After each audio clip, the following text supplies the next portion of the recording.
What is up, YouTuberverse? I know it has been a long time since you've seen your girl. This pandemic has had things slow down for my modifications severely. So, usually for my birthday, I'll go and get a piercing. And when we get our tax return, I'll go to get a tattoo. But unfortunately, due to the pandemic, I wasn't able to keep up that rhythm. So now I am definitely behind by like 3 or 4 tattoos, by like 2 or 3 piercings. So I figured when I did go to get another piercing for my birthday last year, that I'd get one of the more extreme ones that I've been wanting to get for a while. And as soon as I thought about it, I just couldn't get it out of my mind. My daughter and I dressed as witches for Halloween. She even got my mother-in-law and my mother to dress as witches, and her costume came with these little like stick-on jewels and gems, and I kind of test ran it with those jewels and gems, which was really cool because then I could actually like sit there and see if I liked it. I knew that the jewels and gems were bigger than what I wanted the actual jewelry to be when I finally got the piercing done. But nonetheless, I figured I could use it as a test run. And I'm so glad I did that. The only downfall I had to it was the fact that that kept the idea of the piercing in my head. And I could not forget about it. Like literally every single day, I was thinking like I need to go down and get this piercing. I need to go and see if I can see Zach and see if he can do the piercing for me. I need to get it done. And if you're somebody that does body modifications at all, you know that when you get that itch, you got to scratch it. And I always have one of those itches, whether it's piercings, tattoos, what have you. So while the pandemic gave me an unexpected 6 month staycation with my family that I would never, ever trade for anything else because our benefits increased. So I was able to stay home confidently knowing that I was able to still take care of my family. I'll never complain about that at all. It was a blessing in disguise. Made me not want to go back to work when everything started back up, but I still soldiered through and did it. But we were lucky enough that we didn't come down with the illness either. When we did wind up getting it, it was after everything was back up and running, but we all pulled through. I think my husband is the only one that's still feeling some side effects with his taste buds and maybe his sinuses here and there. But I mean, even our daughter had it and she's totally fine. She's pulled through. But anyway, I know I kind of got sidetracked. I wanted it to be more than like a 2 minute video of me just being like, hey, check out my piercing. So I did finally go down and get my horizontal eyebrow piercing. You probably have already seen it through all this time of talking because I'm very expressive and it just happens to be on that side of my face. If you can't tell, I'm trying to show you now. I'm sorry, I'm such a dork, but you know that if you've been following me for a while. And I do kind of want to do more with this. I'll drop my TikTok in the description so y'all can go follow me on there as well if you're not already. I kind of do more with my TikTok than I do with my YouTube. Although I will have videos coming to YouTube over the summer as well. But I kind of got to take these off, so please excuse me. Ugh, disgusting. But I got this horizontal eyebrow piercing. She's so pretty. I think she's a little crusty right there because I accidentally yanked her this morning really hard. And honestly, that was the most painful part of the whole piercing.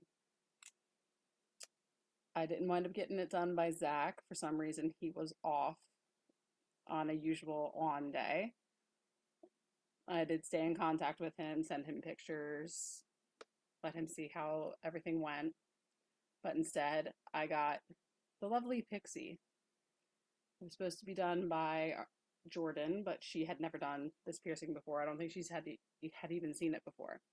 So instead, Pixie did it, and I was Jordan's learning opportunity. She was there watching the whole process, and honestly, it was back in December. I really wish I had filmed the video earlier, but it really didn't hurt at all. It didn't. It bled a bit, probably a bit more than it should have, because I'm sorry, honey, I can't live without caffeine. But I don't know why on this recording it's not coming up as clear as it usually does either. They actually happened to have the fire opals in-house. The last time I got a piercing there at Infinite, and they had the fire opals in stock. They had them bigger than I wanted them. These wound up being a little bit bigger than I wanted them to be, but it's growing on me as much as it's growing in me right now, as you know, the skin and tissue is growing over the barbell.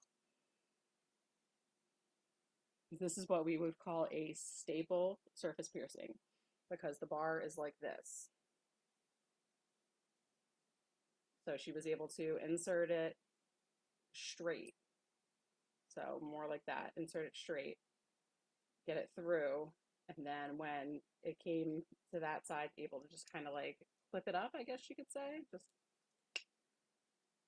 not totally sure, but I don't know how she did all of it without me really feeling any pain.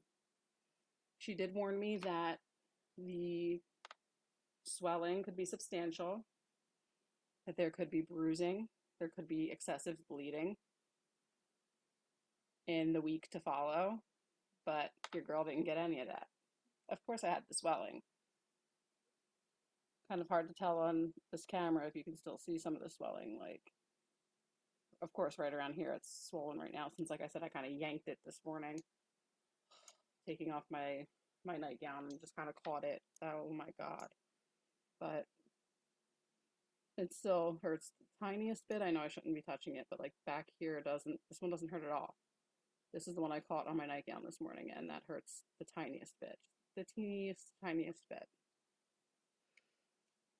But honestly, I love this piercing so much. I know I said after I got my Doth piercings that I can't say that I have a favorite piercing anymore, because my Doth piercings took away my migraines. After finding this septum jewelry, it almost came to being my favorite piercing then. Hell, after getting my bat wings for my stretched lobes, that kind of almost became my favorite too, because I just love how it frames my face when you can't really tell right now because of the black shirt as well, but I just love how it kind of like frames my face, kind of cuts my face down like that for me. But the industrial piercing, when I first got it, definitely made me feel kind of badass, you know? But this, as soon as I got it, I guess especially since I wasn't in any pain, I just felt like it was a dream. I had been wanting it for so long, so long. And it finally happened. It was painless. It was an experience, because it was my first piercing where the dermal punch was used. So they have to use the dermal punch to remove that little bit of skin and separate the skin from the tissue so that they can put the barbell in. But this piercing truly made me feel badass from the beginning. As soon as I got it, I looked in that mirror and I'm like, this isn't happening. This is a dream. This is amazing. This isn't happening. Wake up the next morning, it's still there, and I'm like, man, that looks badass. I just absolutely love it. And then when I was able to get my Alba ovals again, and you can actually see it, because with my other glasses, you kind of can't really see it. Excuse me. The dry air is killing my allergies. I mean, Pixie tried to make it so that you could see it with those glasses, because those glasses were the ones I was wearing when I got it, because these ones were broken. I had to get a new pair. But I really wish you could see how awesome the Fire Opal is, because it has this red and orange with these like little flecks of green. It's really, really pretty. I don't know why you can't really tell, because I have the light on right there. I have the light on over there, although this light kind of sucks. But if you want, I can always do a TikTok on it too, because I do my TikToks right from my phone. And we can get a clearer view there. Just leave it in the comments below. I'll be happy to do it. Absolutely. Like I said, I kind of do more with my TikTok now than I do with my YouTube. But as I had said, I will be bringing more videos to YouTube over the summer as well. Right before the pandemic hit,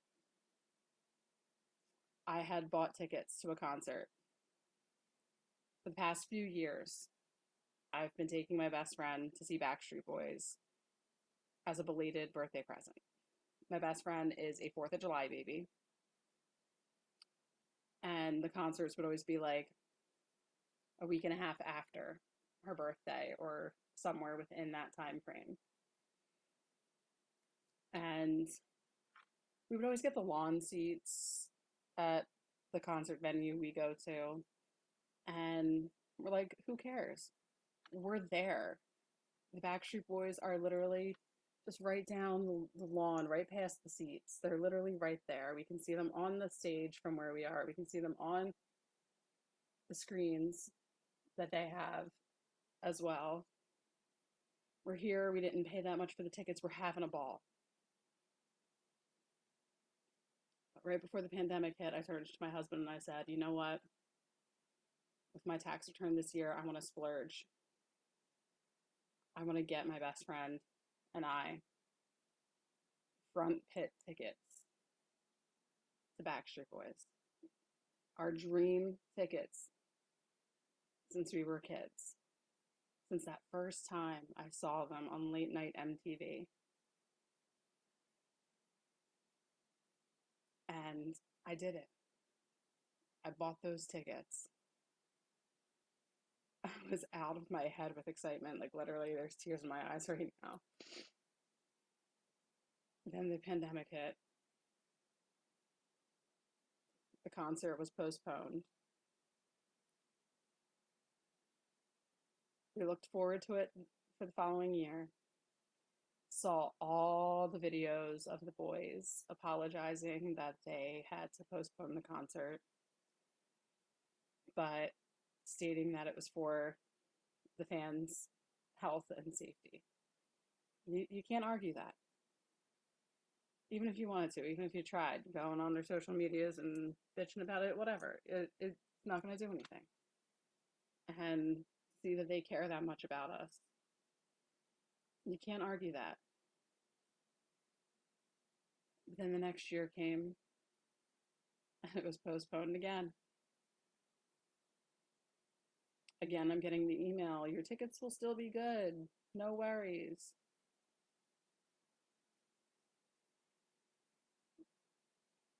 Like, are you serious, guys? We've already waited our entire lives for this.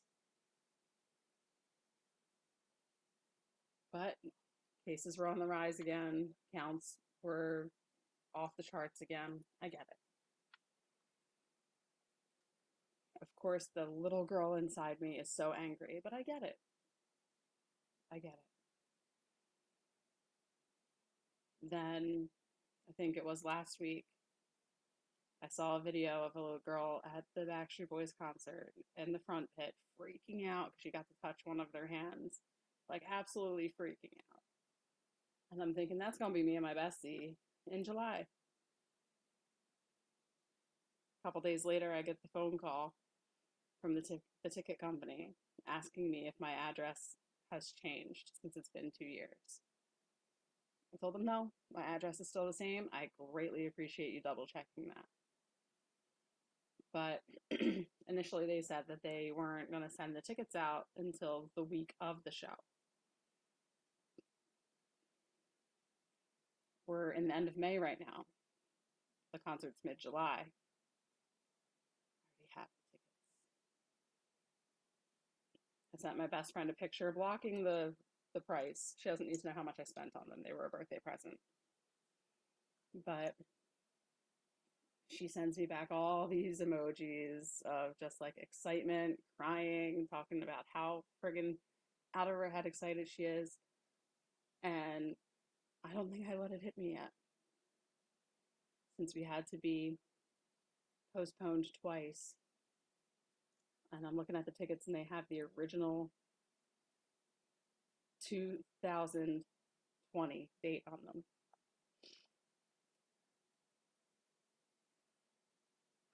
I'm just like, is this really going to happen? Am I really going to be front pit where AJ won't just walk past me this time? Where I might be able to actually touch, if that's even going to be allowed. But then again, they showed that video of that other girl doing it, and unless it was an old video, it's allowed.